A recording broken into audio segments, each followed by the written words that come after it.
Hello rainbows, welcome back to my channel. I hope this is in focus. So in today's video I'm going to be talking about how I weaned my 2.5-year-old off the boob, basically. So this has actually been highly requested. Before we get into the video, if you're new here, welcome. My name's Jade. My channel here is a bit of a mixed bag. I do lots of kind of, I don't know, what do I do here? I do some food tasting, I do some weird clothing videos, I do normal clothing hauls, try-ons for plus size, makeup, hair tutorials, bits of everything, self-love, day in the life, eating videos. Yeah, it's basically unfiltered, raw and real. What you see is what you get kind of thing. So if you guys want to subscribe, it would mean the world to me. Thank you. Let's get on into the video. I do want to have some disclaimers out there. First being, breastfeeding is such a personal journey and I don't think anyone has the right to tell you when to stop breastfeeding, or you're breastfeeding for too long, or that's disgusting, or did you even try, or anything like that. So this video is for those people that within themselves have reached that point where they want to stop breastfeeding. I also want to say that I personally believe fed is best, not breast is best, fed is best. So whether you combination fed, bottle fed, formula fed, breastfed, whatever, as long as your baby's healthy and happy, that's all that matters. So a little bit first, I guess, about my breastfeeding journey. Hazel is my first. Aren't you my gorgeous girl? Yes. I'm currently 23 weeks with another little bubs on the way. I thankfully didn't really have much trouble with breastfeeding. I feel like it just kind of came quite naturally to me in a way, and not meaning that if it didn't come naturally to you that there's something wrong with you. I remember at first getting a bit confused, like I thought I had the technique kind of down pat, and then someone would show me a different technique and then I'd get confused all over again and feel like I was starting from day dot. So for me, basically finding what worked for me was the best thing, and that's how I kind of got it down pat. But thankfully I didn't really have mastitis. I didn't have any major issues that way. About a year or so in, I did start having a lot of like blocked pores or like milk blebs, and that was lots of fun, and I found it like a home treatment to treat those, so that was all good. My breastfeeding goal was to reach a year. If I reached a year, I would have been stoked. But it's funny because a year came and then it went, and I was still breastfeeding and I was still happy breastfeeding. Hazel was still happy breastfeeding. So I was like, oh, you know, I'm just going to continue on until she naturally weans. That's what I had in my mind that would happen. She would eventually get sick of it, she'd wean, and we'd all be hunky-dory sweet. But that is not what happened. No. A few months ago, I had really reached the end of my tether, and she was showing no sign at all in wanting to stop. And I know a lot of people say, you know, when you're pregnant, your milk changes, they'll stop, they'll wean, but that didn't actually happen. This is my third pregnancy now, so the second pregnancy, she didn't stop. This current pregnancy, she didn't stop. It didn't alter, it didn't change in any way. I was personally at the stage where I'm just like, get off, just get off, I'm done. At that stage, it wasn't, I don't think, for nutrients. Yes, she was still obviously getting lots of nutrients from it, but it was more comfort. And before I decided to wean, she would probably have a feed first thing in the morning, one probably before her nap at lunch, before bed, and then maybe anywhere from 2 to like 7 times during the night. Because Hazel does co-sleep with us, we put her to bed in her own bed, and she toddles off into our room.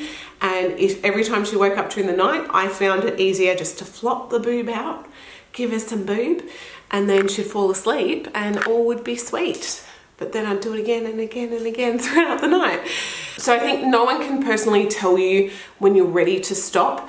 And if you are feeling pressure from family or friends or society or whoever, and you're happy to continue, then just give him the bird and just squirt some milk at him.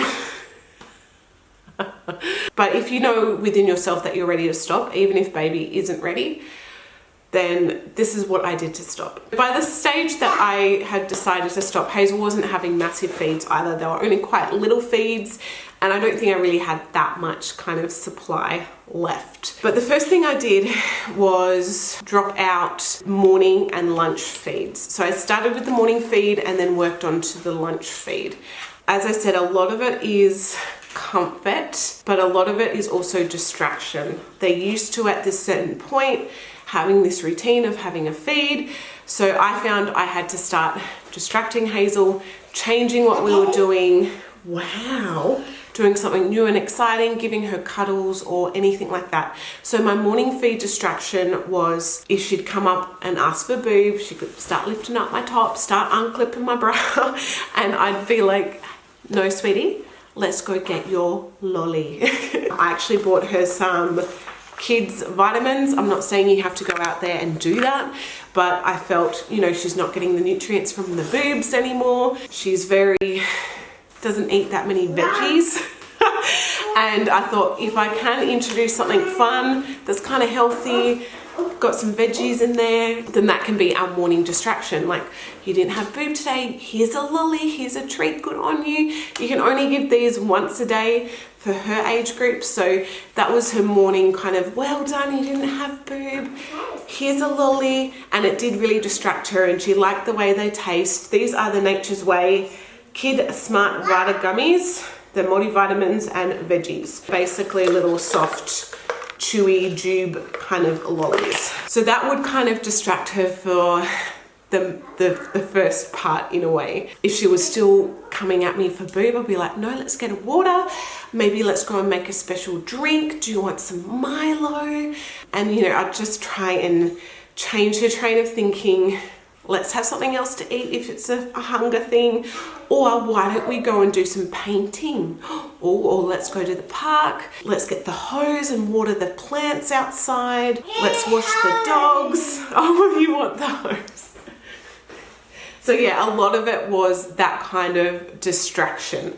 I found that during this time as well, she did go back to using her dummy. She hasn't really been a massive dummy kid. Oh, so at this time I did start giving her dummy back instead, and would have cuddles, and I'd, you know, rub her hair, and she'd play with my hair like she usually would when she was feeding. And that was that kind of comfort in a way. And she did start to get quite attached to her, like her normal drink bottle, which just has water in it. Oh, thank you. Thank you. You like Mummy wearing glasses? These are my old glasses. I think maybe I did it for a week or so of dropping out the morning feeds, slowly moving up to the lunchtime feeds, dropping those out as well. The next feeds I wanted to tackle was during the night. Part of me felt that she wouldn't actually be waking up as much during the night if I stopped those feeds, because she was just waking up almost like clockwork for boob. And I was like, you know, she's warm, she's got everything she needs. It's just she was so used to waking up at that time. The nighttime feeds were definitely the hardest to drop out. And thankfully at the time I had my mum stay with us, and Hazel's very comfortable with my mum. Obviously my hubby was there as well, and he helped out a lot. This is the time where you will probably need somebody else to help, because especially if they're used to you for your comfort, for boob, and all of a sudden you're not giving it to them, they're gonna scream the house down basically. So if you can give that task to someone else, it makes it easier in the long run. I'm not gonna lie, this was the longest part of it. This was the hardest part of it. And I think from me deciding to first start to wean to her fully being weaned was maybe 2 months. So it's not like something you do within a week, I found. When I first decided to cut the night feeds, I went from every time she wanted boob, I would give her boob, to only every second time you ask for boob, you can have boob. So I slowly cut it that way, and then eventually every third time you want boob, to me eventually cutting it out completely. And I feel that way as well, it allowed, like, I didn't get mastitis, didn't get any kind of boob issues with the weaning, no lumpiness, nothing, no pain, so that was awesome. So what we found during the night when I stopped feeding her is she'd cry constantly. And this is where I would normally just give her the boob because it shut her up. She fell back to sleep, she was comfortable and done. But because I was refusing to do it, she'd just basically cry, and eventually she'd fall back to sleep, and then she'd wake up and do it again. And we had a lot of sleepless nights. What we ended up finding was a different strategy was Lee would actually get up with her in the middle of the night and he'd make her food and get her a drink. We found she was actually very, very hungry during the night. So even though I don't think she actually needed the food, I think she was just so used to having a constantly full belly all during the night. So Lee would get up with her. He'd actually, before we went to bed the night before, get some sandwiches ready, get some bickies ready, get whatever was ready. So if he was up at 1 a.m, he could just grab it and it was ready to go. And he would basically sit on the couch with her. They'd watch Bluey, Peppa Pig, whatever. She'd eat like 3 peanut butter sandwiches and a biscuit and drink a whole thing of water. And then eventually she'd fall back to sleep. I'm not saying she'd fall back to sleep within an hour. She was probably up for about 3 hours at least, and then she'd fall back to sleep. So this continued on for weeks. And eventually we stopped taking her out as much. We kind of just had a snack ready beside the bed. We started lowering the amounts of kind of nighttime snacks. And eventually, yeah, she'd wake up still, but she'd settle, would give her a cuddle instead, and she'd fall back to sleep very quickly. So now I think I haven't been breastfeeding for maybe 3 or so months now, I think. And Hazel still does wake up during the night. Sometimes she wakes up constantly. Other times she sleeps almost right through, which is amazing. So it has definitely helped in that term, but Mommy. Yeah, honey? My bed. Yeah, that one doesn't do up, sweetie. So definitely during the night, it was that kind of distraction. Here, have some food. Here, have some comfort in other forms. And it was other people trying to do it as much as possible rather than me, because for the first 2.5 years, it was only me doing that. I think that has also helped with like Lee being able to calm Hazel down, being able to put her to bed, because for so long it was only me that was putting her to bed because that was what calmed her and that was what she was used to. So in that term, it made life a lot easier because I knew that if something happened, Lee could take care of her during the night and it was all sweet. That was definitely the hardest part, but honestly, if you can persist with it and just keep going. When I first decided to cut the night feeds, I went from every time she wanted boob, I would give her boob, to, all right, only every second time you ask for boob, you can have boob. So I slowly cut it that way, and then eventually every 3rd time you want boob, to me eventually cutting it out completely. So the last feed that I had to tackle was the one before bed, and I did keep that up for maybe a little while, but then I was like, I'm definitely done. Oh, thank you. Yummy. Yummy. A lolly. It's yeah. Was that my lolly? No. No. Oh, these are yours. Yeah, you've already had your lolly for today, haven't you? Lolly. Yeah. I was feeling kind of by that nighttime feed, I did need to like empty my boobs a bit. So that's why I kept it up for that little bit of time. But then when I was ready to stop, I was like, nah, I'm stopping. And surprisingly, it was pretty easy. By that stage, Hazel kind of knew the drill. Again, we'd distract with different things. Story time, head rubs, we replaced a lot of that kind of boob comfort with, let's lay in bed and I'll give you a back rub, I'll rub your head, we'll do something different instead.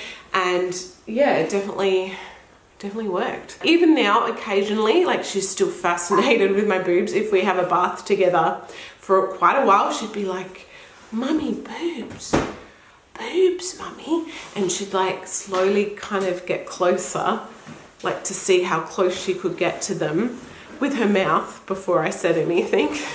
I could tell she was trying to get to them. I'd be like, no, sweetie, no, you don't need boobies. And she'd be like, ah, but forget about it very, very easily. And and I haven't fed her since and haven't felt the need to. It's been so nice actually having my own body parts back to myself, even for a short period of time before next baby's here. That is basically how I weaned her off. I heard so many stories about people putting band-aids on, wearing high neck slit stuff, putting Tabasco sauce on them. But in all honesty, I don't think you necessarily need to do that. I think, you know, if they are particularly this age, they do understand. You can tell them what's happening and just distract them, reward them in other ways. Get some lollies, do a sticker chart like toilet training, and every time they go without a boob feed, they get a sticker, and when they get to the end of the chart, they get a prize.